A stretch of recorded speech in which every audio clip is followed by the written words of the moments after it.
1552년 가을, 볼가강은 안개에 잠겨 있었습니다. 차가운 공기가 강물 위로 기어가고 갈대숲은 바람에 흔들리며 속삭였습니다. 이 고요한 풍경 속에서 한 도시가 죽음을 기다리고 있었습니다. 그 도시의 이름은 카잔. 300년 동안 러시아를 짓밟았던 몽골 제국의 마지막 심장이었습니다. 그리고 그 심장을 멈추기 위해 역사상 가장 잔혹한 차르 중 한 명이 사상 최대 규모의 군대를 이끌고 성벽 아래 도착했습니다. 그의 이름은 이반 4세. 우리가 뇌제라고 부르는 그 남자입니다. 이것은 단순한 전투 이야기가 아닙니다. 이것은 한 제국이 무너지고 다른 제국이 피로 쓴 탄생 서사입니다. 그리고 그 시작은 안개 낀 볼가강에서 15만 명의 군대가 단 하나의 도시를 향해 칼을 겨누던 그 가을에서 시작됩니다. 카잔 외곽의 언덕들은 텐트로 뒤덮여 있었습니다. 끝없이 이어지는 천막의 바다. 러시아 정규군 스트렐치 총병대, 코사크 기병, 타타르 보조병, 유럽에서 온 공병들, 그리고 성직자들까지 약 15만 명. 중세 러시아 역사상 이렇게 거대한 군대가 모인 적은 없었습니다. 그들은 각자의 언어로 기도했고 각자의 신을 불렀으며 각자의 이유로 이곳에 왔습니다. 하지만 그들 모두가 공유한 단 하나의 목표가 있었습니다. 저 성벽 너머의 도시를 지도에서 지워버리는 것. 황금색 이중 독수리 문장이 수놓인 비단 천막 아래 22세의 젊은 차르가 앉아 있었습니다. 이반 4세. 그의 눈은 성벽을 응시하고 있었고 그의 손은 칼자루를 쥐고 있었습니다. 그는 협상을 원하지 않았습니다. 조공도 원하지 않았습니다. 그는 카잔 그 자체를 원했습니다. 아니, 정확히 말하자면 카잔의 말살을 원했습니다. 왜냐하면 카잔은 단순한 도시가 아니었기 때문입니다. 카잔은 300년의 공포였고 굴욕이었으며 러시아인들의 집단 기억 속에 새겨진 상처였습니다. 성벽 너머에는 4만 명의 시민과 수비대가 있었습니다. 그들은 공포 속에서 지평선을 가득 메운 군대를 바라보았습니다. 그들은 알고 있었습니다. 이것은 단순한 공성전이 아니라는 것을, 이것은 문명의 귀속을 가르는 결정전이라는 것을, 그리고 이 이야기는 곧 타타르 지배의 종말이자 러시아 제국의 탄생 서사가 될 것이라는 것을 말입니다. 하지만 이 이야기를 이해하려면 우리는 시간을 거슬러 올라가야 합니다. 300년 전으로. 체메바 37년, 몽골의 말 발굽 소리가 동유럽 평원을 흔들던 그때로 말입니다. 바투칸, 칭기즈 칸의 손자. 그는 10만 명의 기병을 이끌고 러시아 땅으로 쏟아져 들어왔습니다. 그 앞에 서 있던 것은 분열된 러시아 공국들이었습니다. 류잔 공국이 먼저 무너졌습니다. 5일 만에 도시는 잿더미가 되었고 공후의 가족은 모두 학살당했습니다. 블라디미르가 그 다음이었습니다. 러시아 정교회의 성지였던 그곳은 불탔고 대성당은 피로 물들었습니다. 키예프, 동슬라브 문명의 어머니, 그곳마저 함락되었습니다. 체비사수년, 키예프는 지도에서 사라졌습니다. 그리고 러시아 세계는 무너졌습니다. 이것이 바로 몽골의 멍해의 시작이었습니다. 다음 200년 동안 러시아 공우들은 자신의 땅에서 통치할 권리를 얻기 위해 사라이로 가야 했습니다. 황금 호르드의 수도. 그곳에서 그들은 무릎을 꿇고 칸의 발에 입을 맞추고 통치 인가를 받았습니다. 조공은 끝없었습니다. 금, 은, 모피, 곡식, 그리고 노예, 특히 노예. 젊은 여자들과 아이들이 매년 수천 명씩 동쪽으로 끌려갔습니다. 그들 중 일부는 크림의 노예 시장에서 팔렸고 일부는 중동으로, 일부는 중앙아시아로 사라졌습니다. 약탈은 일상이었습니다. 타타르 기병대가 마을을 습격하고 불을 지르고 사람들을 사슬에 묶어 끌고 가는 것. 그것은 봄이 오는 것만큼이나 예측 가능한 일이었습니다. 하지만 14세기 중반, 황금 호르드는 분열하기 시작했습니다. 내전, 역병, 티무르의 침공. 거대한 제국은 조각났고 그 조각들은 각자의 칸국을 세웠습니다. 카잔 칸국, 크림 칸국, 아스트라한 칸국. 그 중에서 가장 위협적이었던 것은 카잔이었습니다. 왜냐하면 카잔은 단순히 강했던 것이 아니라 전략적으로 완벽한 위치에 있었기 때문입니다. 볼가 강과 카잔카 강이 합류점, 동서 무역로의 교차점, 북쪽의 모스크바와 남쪽의 중앙아시아를 연결하는 관문, 카잔을 장악하는 자는 볼가 무역을 장악했습니다. 그리고 볼가 무역을 장악하는 자는 유라시아의 부를 장악했습니다. 하지만 카잔의 진짜 힘은 경제만이 아니었습니다. 카잔은 상징이었습니다. 칭기즈, 칸 혈통의 정통성, 이슬람 문명의 전초기지. 러시아인들에게 카잔은 악몽 그 자체였습니다. 매년 여름이면 카잔의 기병대가 러시아 변경을 습격했습니다. 그들은 예측 불가능했습니다. 어느 해에는 모스크바와 동맹을 맺었다가 다음 해에는 배신하고 마을을 불태웠습니다. 카잔의 노예 시장은 번성했습니다. 러시아 농민들은 밤마다 기도했습니다. 주여, 타타르로부터 우리를 구하소서. 카잔은 러시아 집단 기억 속에서 열리지 않는 상처였습니다. 300년 동안 덧나고 곰고 피를 흘린 상처. 그리고 이반 4세는 그 상처를 도려내기로 결심했습니다. 단순히 봉합하는 것이 아니라 뿌리째 뽑아내기로 말입니다. 이반 4세를 이해하지 않고는 카잔 전투를 이해할 수 없습니다. 왜냐하면 이 전투는 단순한 군사작전이 아니라 이반의 내면이 폭발한 사건이었기 때문입니다. 이반은 1530년에 태어났습니다. 3세의 그는 차르가 되었습니다. 아니, 정확히는 대공이 되었습니다. 하지만 3세 아이가 무슨 통치를 할 수 있겠습니까? 진짜 권력은 보야르 귀족들의 손에 있었습니다. 그들은 이반을 인형으로 여겼습니다. 어린 이반은 크렘린 궁전 안에서 무시당하고 모욕당하고 때로는 굶주렸습니다. 밤이면 그는 귀족들이 권력을 놓고 싸우는 소리를 들었습니다. 칼이 부딪히는 소리, 비명, 그리고 침묵. 아침이면 시체들이 궁전 복도에 널려 있었습니다. 이것이 이반이 배운 첫 번째 교훈이었습니다. 권력이 없으면 당신은 아무것도 아니다. 권력만이 안전이다. 권력을 가진 자만이 살아남는다. 이반의 세계관은 이렇게 형성되었습니다. 공포와 폭력의 세계관, 신뢰할 수 있는 것은 아무것도 없고 자비는 약함의 표시이며 적은 완전히 파괴되어야 한다는 세계관 말입니다. 1547년 17세의 이반은 결정을 내렸습니다. 그는 더 이상 대공으로 불리지 않을 것이었습니다. 그는 차르가 될 것이었습니다. 차르, 카이사르, 시저, 황제. 이것은 단순한 칭호 변경이 아니었습니다. 이것은 정치적 선언이었습니다. 모스크바는 단순한 공국이 아니라 제국이다. 러시아는 단순한 나라가 아니라 문명이다. 그리고 이반은 단순한 통치자가 아니라 신이 선택한 황제다. 이것이 제3의 로마 이론이었습니다. 첫 번째 로마는 이교되게 타락했고 두 번째 로마인 콘스탄티노플은 이슬람에게 함락되었습니다. 따라서 모스크바가 세 번째이자 마지막 로마다. 진정한 기독교 문명의 수호자. 정교회는 이반의 즉위식을 성대하게 치렀습니다. 성유로 머리에 기름을 붓고 황금 왕관을 씌우고 비잔틴 황제의 후계자임을 선포했습니다. 이반은 이제 단순한 왕이 아니었습니다. 그는 신의 사명을 띤 통치자였습니다. 그리고 그 사명의 첫 번째 목표는 명확했습니다. 동쪽, 카잔, 이슬람, 몽골의 후예. 이반에게 카잔 정복은 개인적 복수이자 국가적 사명이었고 종교적 성전이었습니다. 그는 어린 시절 무력함을 느꼈던 그 소년이 아니었습니다. 이제 그는 차르였습니다. 그리고 그는 세상에 그것을 증명하려 했습니다. 피로써 말입니다. 그렇다면 카잔은 어떤 도시였을까요? 16세기 중반 카잔은 유라시아에서 가장 다채로운 도시 중 하나였습니다. 타타르인, 러시아인, 추바시인, 마리인, 우드무르트인, 이슬람 정교회, 샤머니즘이 공존했습니다. 시장에서는 중국 비단과 베네치아 유리가 거래되었고 중앙아시아 향신료와 러시아 모피가 손을 바꿨습니다. 카잔카 강과 볼가강이 만나는 지점에 세워진 이 도시는 자연적 요새였습니다. 세 면이 물로 둘러싸여 있었고 나머지 한 면은 깊은 계곡으로 보호되었습니다. 성벽은 목책과 토루로 이루어져 있었지만 그것은 결코 약하지 않았습니다. 두꺼운 참나무 기둥들이 흙으로 단단히 고정되어 있었고 그 뒤에는 또 다른 토루가 있었습니다. 세 개의 탑이 성벽을 따라 솟아 있었고 각 탑에는 궁수들과 투석기가 배치되어 있었습니다. 해자는 깊고 넓었으며 물로 채워져 있었습니다. 도시 내부로 들어가면 미로 같은 거리들이 펼쳐졌습니다. 좁은 골목, 목조 가옥들, 그리고 모스크의 첨탑들. 중앙 광장에는 칸의 궁전이 있었고 그 옆에는 쿨샤리프 모스크가 서 있었습니다. 시장은 항상 북적였습니다. 상인들이 외치고 아이들이 뛰어다니고 낙타들이 짐을 실었습니다. 이것이 평화로운 시절의 카잔이었습니다. 하지만 1552년 가을, 카잔은 평화롭지 않았습니다. 칸 야다르 메흐무드는 궁전에서 불안하게 앉아 있었습니다. 그는 원래 모스크바의 괴뢰였습니다. 이반이 왕위에 앉힌 칠러시아 칸, 하지만 그는 배신했습니다. 왜냐하면 카잔의 귀족들이 그를 강요했기 때문입니다. 그들은 모스크바의 간섭을 참을 수 없었고 크림 칸국과 동맹을 맺고 싶어 했습니다. 야다르는 선택의 여지가 없었습니다. 그는 반란을 일으켰고 모스크바와의 관계를 끊었습니다. 하지만 이제 그 대가를 치르고 있었습니다. 크림 칸국은 도움을 주겠다고 약속했지만 실제로 온 것은 없었습니다. 노가이 호르드도 마찬가지였습니다. 오스만 제국은 너무 멀리 있었고 중앙아시아 칸국들은 관심이 없었습니다. 카잔은 혼자였습니다. 4만 명의 시민과 6천 명의 수비대, 그것이 전부였습니다. 야다르는 성벽 위에 서서 지평선을 바라보았습니다. 15만 명의 군대가 그곳에 있었습니다. 그는 알고 있었습니다. 이것은 견딜 수 없는 싸움이라는 것을.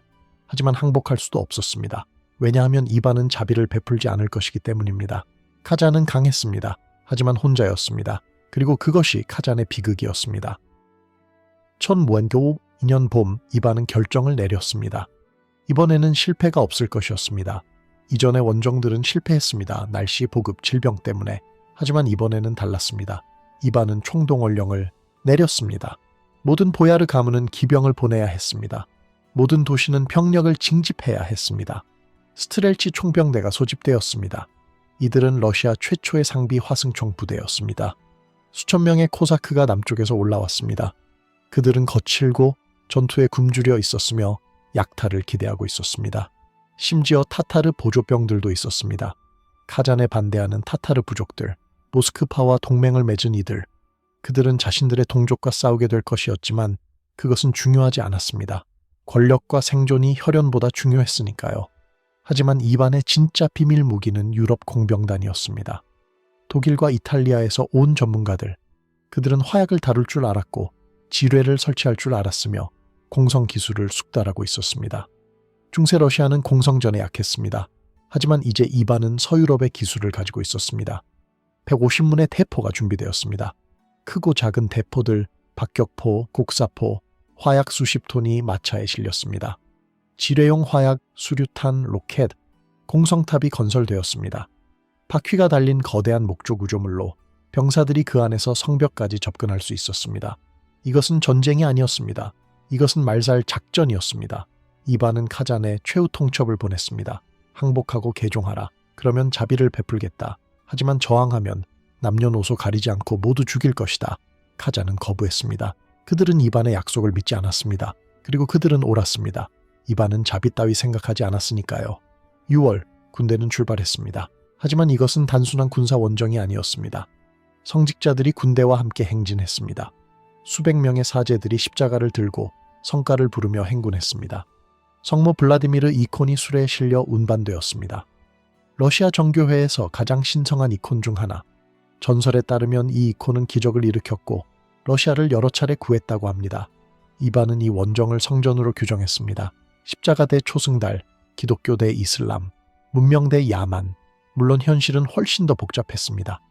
이반의 군대에는 이슬람교도 타타르들이 있었고 카잔에는 러시아 정교회 신자들도 있었습니다. 하지만 이데올로기는 현실보다 강했습니다.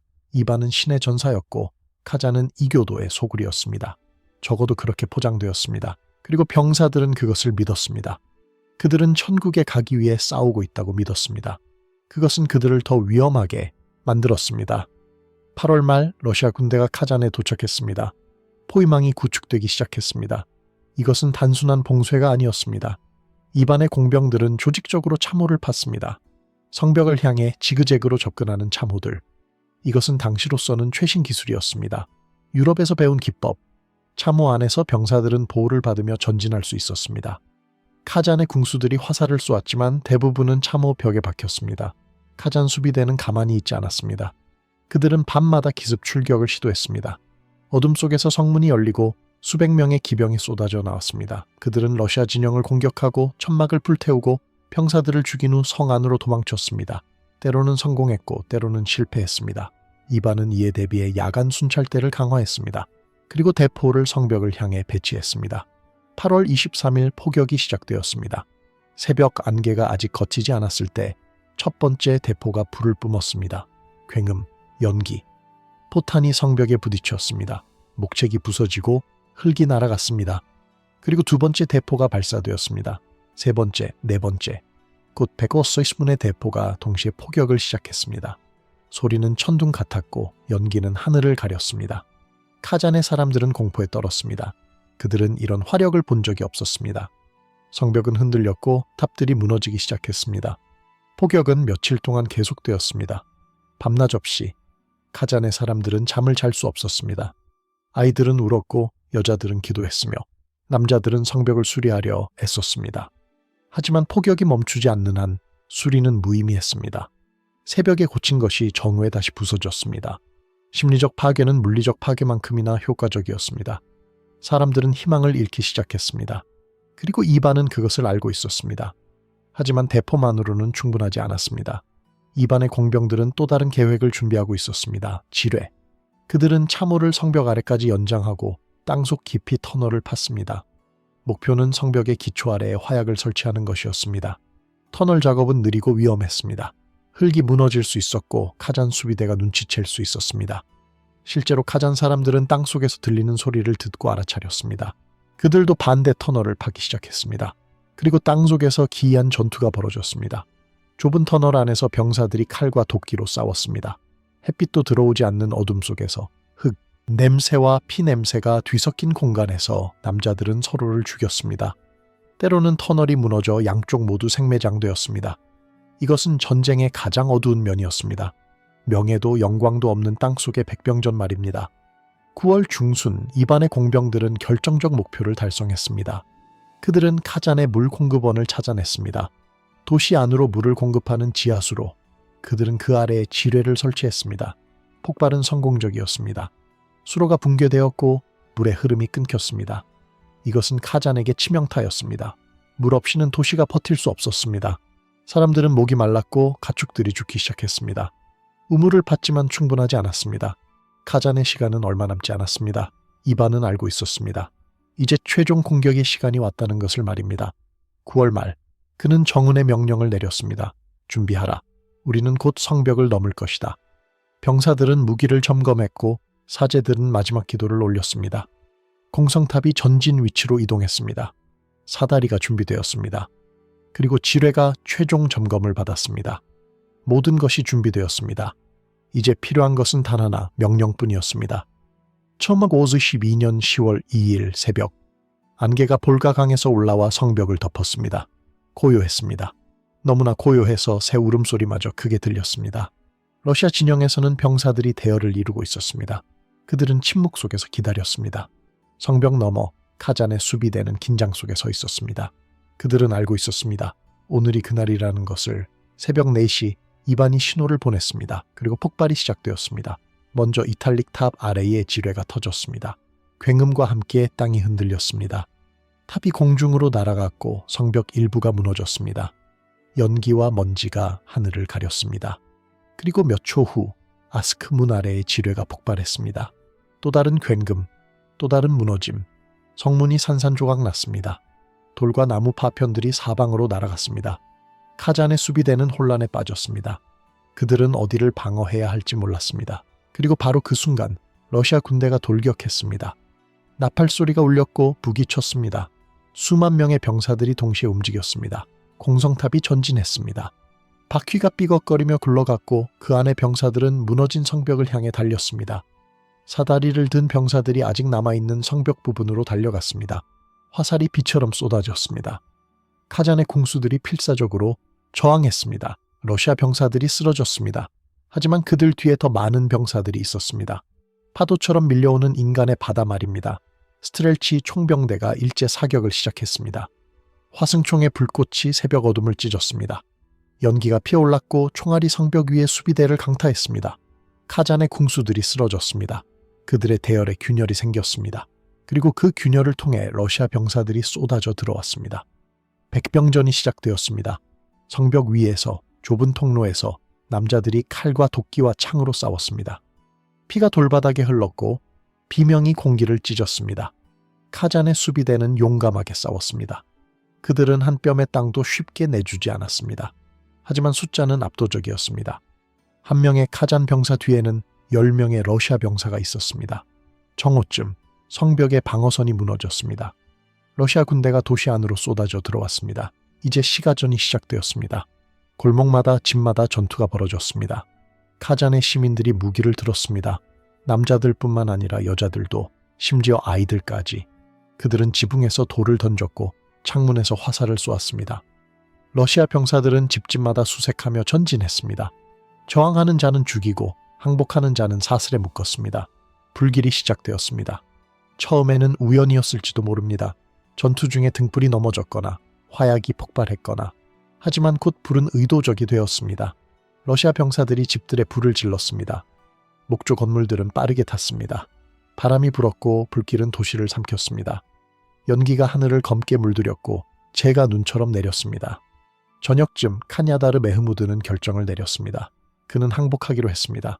더 이상의 저항은 무의미했습니다. 도시는 이미 함락되었고 수천 명이 죽었으며 불길은 통제 불가능했습니다. 그는 백기를 들고 러시아 진영으로 갔습니다. 이반은 그를 받아들였습니다. 하지만 자비는 베풀지 않았습니다. 야다르는 사슬에 묶여 모스크바로 보내졌습니다. 그는 평생 감옥에서 지낼 운명이었습니다. 그리고 이반은 최종 명령을 내렸습니다. 학살하라. 남녀노소 가리지 말라. 카잔을 지도에서 지워라. 병사들은 명령을 따랐습니다. 그들은 거리를 돌아다니며 사람들을 죽였습니다. 집에 숨은 사람들을 끌어냈고 모스크로 피신한 사람들을 불태웠습니다. 쿨샤리프 모스크는 불길에 휩싸였습니다. 그 아름다운 첨탑이 무너졌고 벽이 붕괴되었습니다. 수백 명의 사람들이 그 안에서 타 죽었습니다. 밤이 되어도 학살은 계속되었습니다. 불빛 아래에서 병사들은 칼을 휘둘렀습니다. 비명은 새벽까지 이어졌습니다. 10월 3일 아침 카잔은 침묵했습니다. 도시는 폐허였고 거리는 시체로 가득했습니다. 연기가 아직도 피어올랐고 까마귀들이 날아들었습니다. 이반 세이세는 승리자로 도시에 입성했습니다. 그는 말을 타고 폐허가 된 거리를 지나갔습니다. 양쪽에는 무너진 건물들, 타버린 집들, 그리고 죽은 자들이 있었습니다. 이반의 표정은 냉정했습니다. 그는 동정심을 보이지 않았습니다. 그는 광장에 도착했습니다. 칸의 궁전이 있던 자리, 이제 그곳은 잿더미였습니다. 성직자들이 그를 따라왔습니다. 그들은 기도를 올렸고 찬송가를 불렀습니다. 그리고 이반은 명령을 내렸습니다. 여기에 십자가를 세워라. 거대한 목조 십자가가 광장 중앙에 세워졌습니다. 이것은 상징이었습니다. 카잔은 더 이상 이슬람 도시가 아니다. 이제 이곳은 기독교 땅이다. 러시아 땅이다. 차르의 땅이다. 학살의 규모는 정확히 알려지지 않았습니다. 기록에 따르면 수천 명에서 수만 명이 죽었다고 합니다. 살아남은 사람들은 노예가 되었습니다. 그들은 사슬에 묶여 러시아의 여러 도시로 끌려갔습니다. 일부는 광산에서 일했고 일부는 농장에서 일했으며 일부는 귀족 가문에 팔렸습니다. 여자들과 아이들의 운명은 더 비참했습니다. 이반은 카잔의 인구 구조를 완전히 바꾸기로 결정했습니다. 타타르인들은 강제로 추방되었습니다. 그들은 도시 외곽으로 쫓겨났고 그들의 땅은 몰수되었습니다. 대신 러시아 정착민들이 들어왔습니다. 농민들, 상인들, 군인들, 그들에게는 무료로 땅이 주어졌고 세금 감면 혜택이 주어졌습니다. 카잔은 러시아화되었습니다. 모스크들은 파괴되거나 교회로 개조되었습니다. 정교의 성당들이 도시 곳곳에 세워졌습니다. 종소리가 예배 시간을 알렸고 이슬람 예배는 금지되었습니다. 개종 압력이 시작되었습니다. 타타르인들은 선택의 기로에 놓였습니다. 기독교로 개종하거나 모든 권리를 잃거나 많은 사람들이 저항했습니다. 그들은 몰래 이슬람을 유지했고 비밀리에 기도했습니다. 하지만 발각되면 가혹한 처벌을 받았습니다. 세대가 지나면서 많은 타타르인들이 결국 개종했습니다. 어떤 이들은 진심으로, 어떤 이들은 생존을 위해. 카잔의 정복은 이반에게 단지 시작이었습니다. 4년 후인 1556년 그는 아스트라한을 정복했습니다. 또 다른 타타르 칸국 볼가강 하류에 위치한 도시. 이번에는 저항이 약했습니다. 카잔의 운명을 본 아스트라한 사람들은 싸울 의지를 잃었습니다.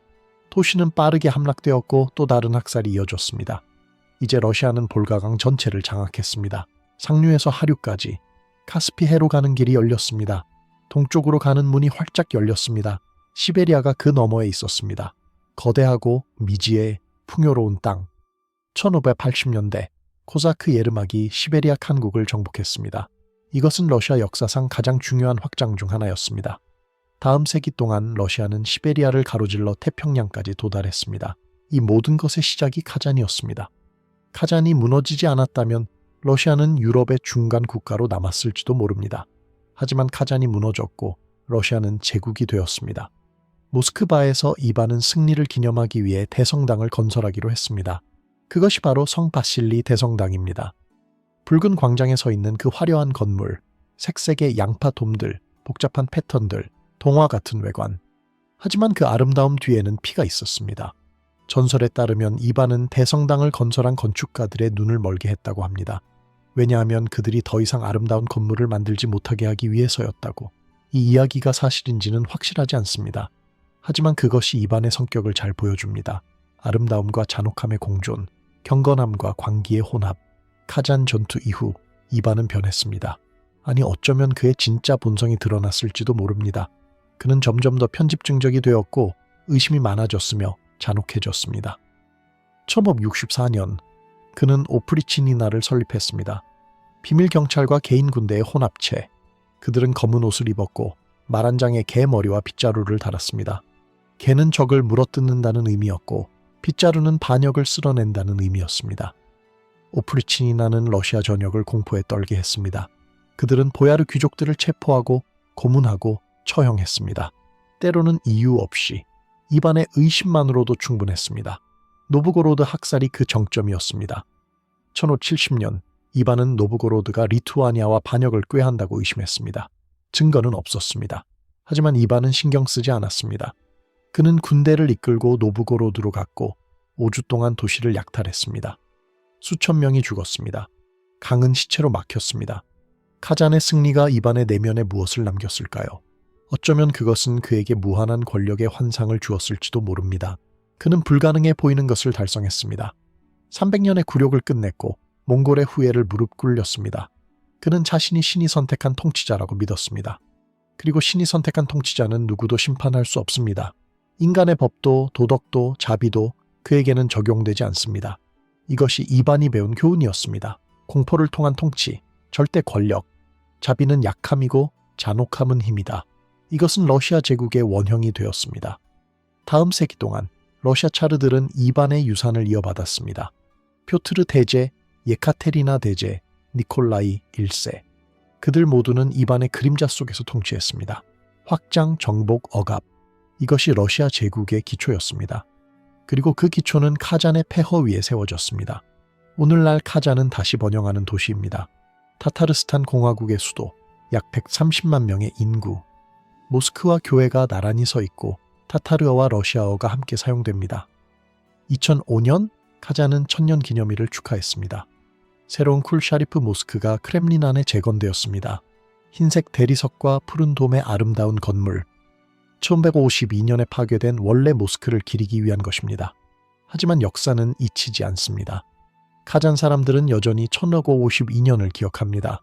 그들은 그것을 점령이라고 부르고 러시아 사람들은 그것을 해방이라고 부릅니다. 역사는 승자가 쓰지만 기억은 패자도 간직합니다. 카잔 전투는 러시아 역사의 전환점이었습니다. 그것은 러시아를 동유럽의 한 공국에서 유라시아 제국으로 바꾸었습니다. 그것은 이반 4세를 단순한 왕에서 전설로 만들었습니다. 그리고 그것은 수만 명의 목숨을 앗아갔습니다. 제국의 탄생은 항상 피로 점철되어 있습니다. 로마가 그랬고 몽골이 그랬으며 영국이 그랬습니다. 러시아도 예외는 아니었습니다. 카잔은 그 첫 장이었습니다. 그리고 그 장은 학살로 쓰여졌습니다. 1552년 가을, 볼가 강의 안개는 피의 냄새를 가렸습니다. 도시는 불탔고 사람들은 죽었으며 제국은 태어났습니다. 이것이 카잔의 이야기입니다. 이것이 이반 뇌제의 이야기입니다. 그리고 이것이 역사가 만들어지는 방식입니다. 영광스럽지도 깨끗하지도 않게 피와 재와 폐허 위에서 말입니다. 만약 이 영상이 마음에 드셨다면 좋아요 버튼을 눌러주시고 구독을 부탁드립니다. 멤버십에 가입하시면 채널을 후원하실 수 있을 뿐만 아니라 새로운 영상을 다른 분들보다 먼저 만나보실 수 있습니다. 댓글로 여러분의 생각을 들려주세요. 카잔 전투가 러시아 역사에 미친 영향에 대해 혹은 이반 4세라는 인물에 대해 어떻게 생각하시는지 궁금합니다. 다음 영상에서 또 만나요. 역사는 계속됩니다. 그리고 우리는 그것을 기억해야 합니다. 전투가 끝난 다음 날 카잔은 침묵했습니다. 포성이 멎고 비명이 사라지고 칼이 칼집에 들어간 뒤에 찾아온 정적. 그것은 평화가 아니었습니다. 그것은 죽음의 정적이었습니다. 연기가 아직도 폐허 위로 피어올랐고 재가 공중에 떠다녔습니다. 바람이 불 때마다 재는 눈처럼 거리에 내려앉았습니다. 무너진 탑들은 부러진 이빨처럼 하늘을 향해 솟아 있었고 성벽은 곳곳이 무너져 마치 거인이 주먹으로 내리친 것처럼 보였습니다. 생존자들이 폐허 사이를 걸었습니다. 멍한 눈으로 천천히 목적도 없이 그들은 가족을 찾고 있었습니다. 집을 찾고 있었습니다. 아니 어쩌면 그저 자신이 아직 살아있다는 것을 확인하고 있었는지도 모릅니다. 시신들이 거리 곳곳에 방치되어 있었습니다. 러시아 병사들, 카잔 수비대, 민간인들. 죽음 앞에서 그들은 구별되지 않았습니다. 모두 똑같이 차갑고 뻣뻣하고 눈을 뜨고 있었습니다. 러시아 병사들이 시신을 치우기 시작했습니다. 그들은 도시 외곽에 큰 구덩이를 팠고 거기에 시체를 던져 넣었습니다. 수백 구, 수천 구, 집단 매장지는 빠르게 채워졌습니다.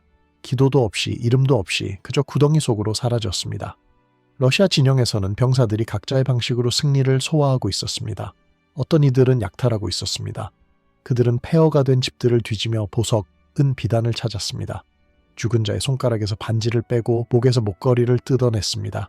승리의 전리품, 전쟁의 보상. 어떤 이들은 기도하고 있었습니다. 그들은 무릎을 꿇고 십자가 앞에서 살아남은 것에 감사했습니다. 죽인 것에 용서를 구했습니다. 아니, 어쩌면 그들은 용서를 구하지 않았을지도 모릅니다. 왜냐하면 이것은 신의 전쟁이었고 그들은 신의 도구였으니까요. 그리고 어떤 이들은 그저 멍하니 앉아 있었습니다. 텅 빈 눈으로 허공을 바라보며 그들은 본 것을 처리할 수 없었습니다. 너무 많은 피, 너무 많은 죽음, 너무 많은 고통. 전쟁은 승자에게도 상처를 남깁니다. 보이지 않는 상처, 영혼에 새겨진 상처 말입니다. 정교회 성직자들이 도시를 돌아다니며 축복을 주었습니다. 그들은 성수를 뿌렸고 기도문을 읊었으며 십자가를 세웠습니다. 러시아 병사들을 위한 장례의식이 거행되었습니다. 전사자들은 영웅으로 기억될 것이었습니다. 신을 위해 싸우다 죽은 순교자들. 그들의 이름은 교회에 기록될 것이고 그들의 영혼은 천국에 갈 것이었습니다. 적어도 그렇게 믿어졌습니다. 가장 상징적인 순간은 모스크의 미나레트가 무너지는 것을 보는 것이었습니다. 러시아 공병들이 남아있던 미나레트에 밧줄을 걸고 당겼습니다. 첨탑이 흔들렸고 삐걱거렸으며 마침내 무너졌습니다. 굉음과 함께 땅에 부딪혔고 먼지가 솟아올랐습니다.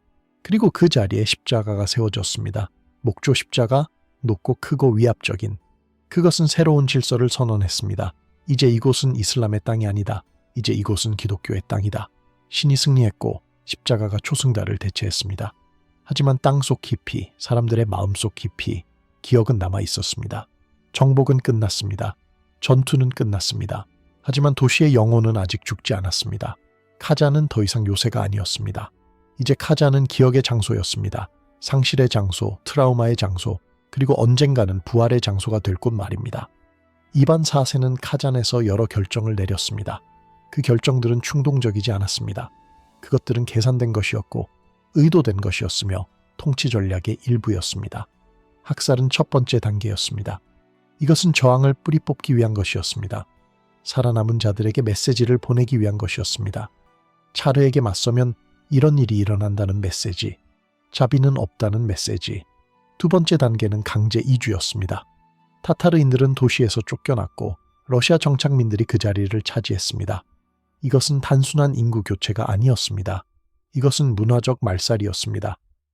카잔의 정체성을 지우고 러시아의 정체성으로 덮어쓰는 것. 세 번째 단계는 종교 전환이었습니다. 이슬람은 금지되거나 심각하게 제한되었고 정교회가 강요되었습니다. 개종하지 않는 자들은 2등 시민이 되었습니다. 그들은 토지를 소유할 수 없었고 공직에 나갈 수 없었으며 심지어 특정 지역에 거주할 수도 없었습니다. 이것은 분노의 표출이 아니었습니다.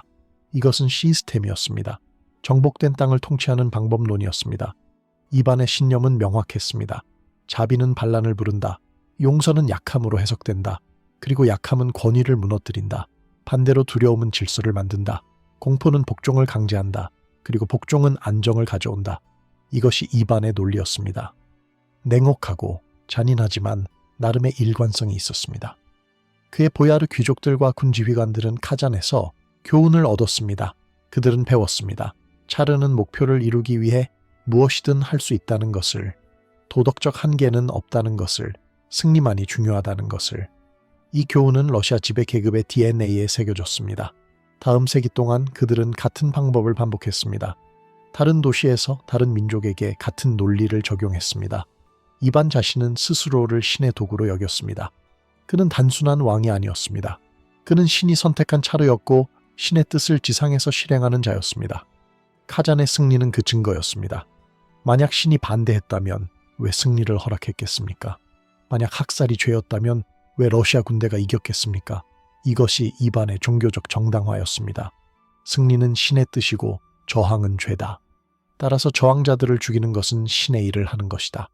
이 순간, 이 결정들, 이 논리가 러시아 통치 방식의 전형을 만들었습니다. 카잔은 단순한 군사적 승리가 아니었습니다.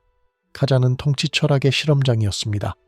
이반은 여기서 시험했습니다. 얼마나 멀리 갈 수 있는지, 얼마나 많이 파괴할 수 있는지, 그리고 여전히 권력을 유지할 수 있는지 답은 명확했습니다. 한계는 없었습니다. 충분히 강하고 충분히 무자비하다면 당신은 무엇이든 할 수 있었습니다. 이것이 카잔이 러시아 역사에 남긴 진짜 유산이었습니다. 영토가 아니라 방법론, 정복이 아니라 철학 말입니다. 하지만 카잔 정복의 의미는 단순히 도시 하나를 넘어섰습니다. 볼가강.